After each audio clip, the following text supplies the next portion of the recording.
What's going on, boys and girls, ladies and gentlemen? Welcome back to the Max Rainer vlogs. This is gonna be a good one for you guys. We're coming in a couple weeks out from the whatever marathon. 3 weeks out. 3 weeks out from the marathon. Homie's about to crush it. Enjoy this vlog. My guy. What's up, G? Oh.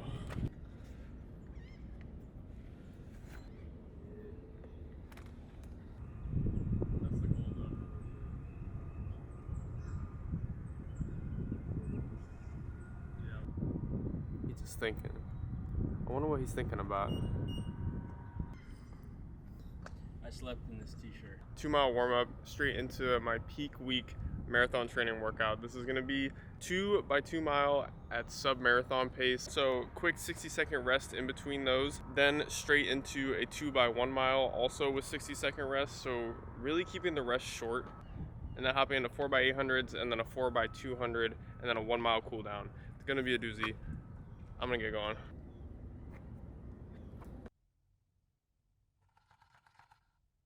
I searched everywhere in Puerto Rico for these. And they didn't have... This dude really just texted me, "Who's your barber?" And I said, "That's my barber. Like, you don't get to know who my barber is." And he said, "I just want to make sure I know where not to go." Post-workout, debrief, talk, chat, yap. My legs are cooked. I know that term gets thrown around a lot, like, oh, I'm cooked. Oh, that run cooked me. Oh, this cooked me. I have never felt the soreness in my legs that I've felt right now ever in my life. Even when I was running 60 plus miles in my last prep, I don't think my legs have ever been this tired. It's literally peak week. I'm supposed to be running 70 miles this week, and it's also the most miles I've ever ran in a week in my entire life. And I would expect my legs to be feeling pretty sore, especially after the past 10 days in Puerto Rico, all the hills I was running. It definitely took a toll on me because I'm obviously not used to running that steep of hills and that many hills volume-wise. You know, my average in my last prep was a little over 45 miles a week. Up until my half marathon, I was averaging, in between 40 and 50 miles a week. And in my peak weeks, I've averaged closer to 55 to 60. So this isn't out of the ordinary. Despite that, overall, I'm really happy about that workout. To get through most of that workout, I actually cut out 2 of the 800s. So I actually only ended up doing 2 800s. And honestly, I went out too hard on that first 2 mile rep. I even split it at both of the miles at 6:22. That pace and speed is where I wanted to be, honestly. But my legs just did not have it to keep up that pace. So for my next 2 mile, I went 6:26 and then 6:29 after a 60-second rest. But to keep it relatively close, I was happy about that. And then after a 2-minute rest to go into a 1 mile at 6:13 and then a second 1 mile at 6:15. But to be faster than my 2 mile and to be relatively close on the splits, I can't really ask for anything more. I knew the rest of this was just going to be a grind. So 2 more minutes of rest, and then 2 by 800. First one was 3 minutes flat. Second one was 3:02. And then another 2-minute rest into 4 by 200s with 30 seconds in between, averaging 5:24 per mile. Again, I was pretty nervous coming into this just because I wasn't feeling 100%. I mean, who is feeling 100% at this point in their marathon prep? But to come out of it feeling good, can't ask for anything more. Let's go eat some breakfast because I need something other than RX bars.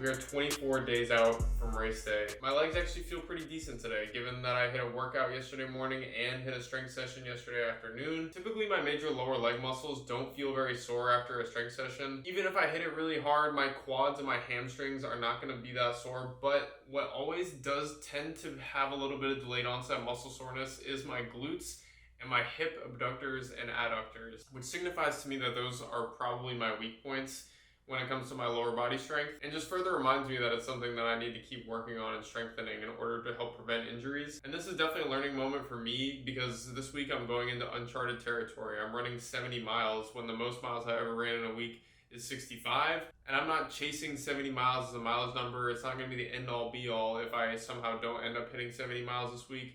I'm not going to run on one foot to go hit 70 miles. That's not why I'm doing it. I just think it's the natural progression for someone like me to have ran the volume that I've ran to probably go for 70 miles if I want to achieve my peak fitness or a level of fitness that I know I need to reach in order to run these marathon goals that I've set for myself. And I think it's an attainable number as long as I'm not injured. And it can be difficult as a new runner to kind of toe that line of like, am I doing too much or am I doing enough to receive all the benefits of this increased training without risking injury for myself? And finding that balance between pushing your limits and risking an injury that could possibly derail all your training is something that you really only gain with experience, because having an acute understanding of the varying degrees of risk that come with these pains and injuries is so important. And that just comes with understanding your body, really being in tune with your body, and just being super intentional with your training, with your recovery. Don't be an idiot and try to push through an injury because you think you're David Goggins or you think you're someone that you're not. You're not him, I promise you. Because momentum is everything in a marathon build.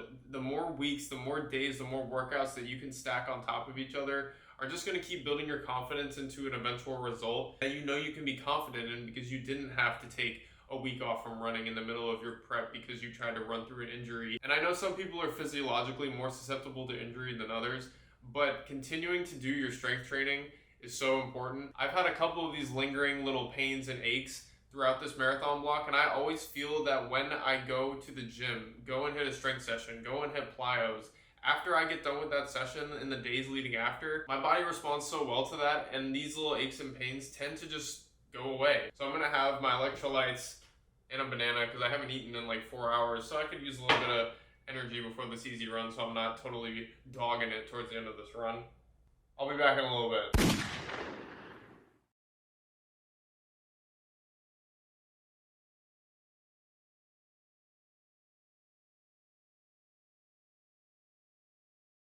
It's hard to really pinpoint one run as being your most important in a block because of all the runs that I've done up to this point. Because realistically, your marathon result is going to be the culmination of all of these runs put together. It's not just going to be one long run or one workout that's going to give you the confidence and the ability to run a sub 3 hour marathon. So I'm not looking at it from the perspective of if I don't absolutely smash this long run tomorrow, then my goals are out the window. I'm just going to lose all confidence. One run isn't going to decide your race. And I'm not saying that to even psych myself out of this workout tomorrow. I am nervous, admittedly.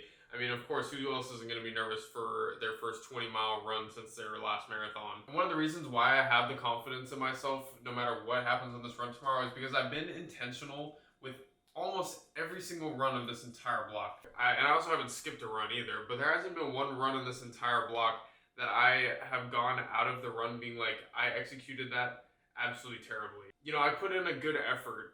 Even on some of my worst workout days, I have put in a really good effort. I have no real running background. I didn't run in high school, college. So to be peaking out at 70 miles a week in your second marathon block, you have to be intentional with your training. You have to execute. So the workout tomorrow, not going to be easy. It's going to be 2 miles easy into 7 miles at a steady and controlled effort. I want those miles to be relatively easy, but also get my legs going a little bit, maybe get a little bit of fatigue in my legs. I mean, 7 miles steady is going to fatigue your legs a little bit. Then for mile 9 and 10, I'm probably going to take that first 3/4 or 1,200 meters of that mile pretty easy, almost like a recovery jog or like a float, probably in that 8-minute range. And then crank it down for miles 10 to 15 at a sub 3 hour marathon pace. So that's basically going to be a 6:50 per mile pace for 5 consecutive miles. And then the final 5 miles, miles 15 to 20, are going to be at 2:55 marathon pace or faster if I can achieve that. So that's going to be at 6:40 per mile and faster. And given the conditions tomorrow, it's going to be a little bit warm. Definitely going to be warmer than it's going to be on race day for me, at least I think, in Vermont. And that 6:50 pace tomorrow is probably going to feel closer to 6:40 pace, maybe even faster. So my theory is that if I can execute 6:50 pace, that's going to be probably closer to how marathon pace is going to feel for me. And then jumping down to 6:40 is probably going to feel closer to 6:30. And then even being on fatigued legs, that's probably going to feel even faster. So that's my plan for tomorrow. I have my On running kit, with the On half tights. Obviously, I'm not sponsored. And I have my SOAR hat. Obviously, it's my half marathon hat, 5K hat. Absolutely love this hat. Ever since I cut my hair, this fits my head so much better. It's not even funny. I need to go to bed. I'll see you all in the morning.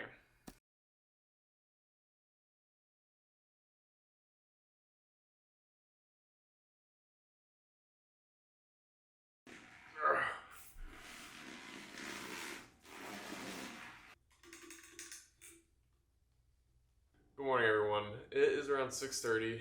I got up at around 5 a.m. It took me a little bit to get going this morning, just to get my body moving. Wasn't really feeling comfortable up until about 15 minutes or so ago. Had my coffee just to get things going, had electrolytes. I've been doing a little foam rolling like this every single day this week, and there have been days where I've just been like in agonizing pain. Wish me luck, y'all. I think that psyched myself out a little bit looking back on it, and I really don't know for what reason I did that. Maybe just to tell myself it was okay, because I knew in probably the back of my mind that it might not go that well because of how my legs were feeling. I was feeling pretty cooked going into this run. Again, I think I've kind of found my limit and might have overdone it a little bit this week. I'm happy to have retained my health, not have any injury issues pop up as of right now. Knock on wood, fingers crossed. But my legs are definitely at their breaking point in terms of volume. I did end up now, I think I ran 18.6 miles, so I think I did hit over 70 miles for the week, which is cool. That's a cool accomplishment, I guess. Again, I wasn't really hunting that number, and to limp into 70 miles basically doesn't really feel that great. It was pretty warm this morning. Said it was 72, 90% humidity. Maybe I should have adjusted my paces a little bit based off of that, and just based off of how I was feeling in those first 9 to 10 miles that were supposed to be steady, but honestly some of them were feeling like marathon pace effort at least. That's never really a good feeling when you want those steady kind of warm-up miles to be feeling really smooth.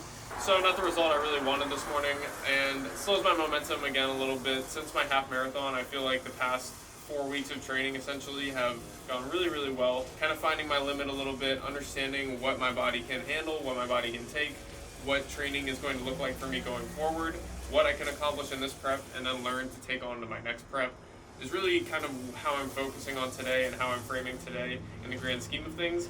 And there's a lot, but also a very small amount of time between now and my race in 3 weeks' time. If you guys are still tuned in up to this point, thank you so much. Be sure to like, comment, subscribe. We're 3 weeks out from the Vermont City Marathon. Thank you for tagging along, being here with me on this journey, and I'll see you in the next one.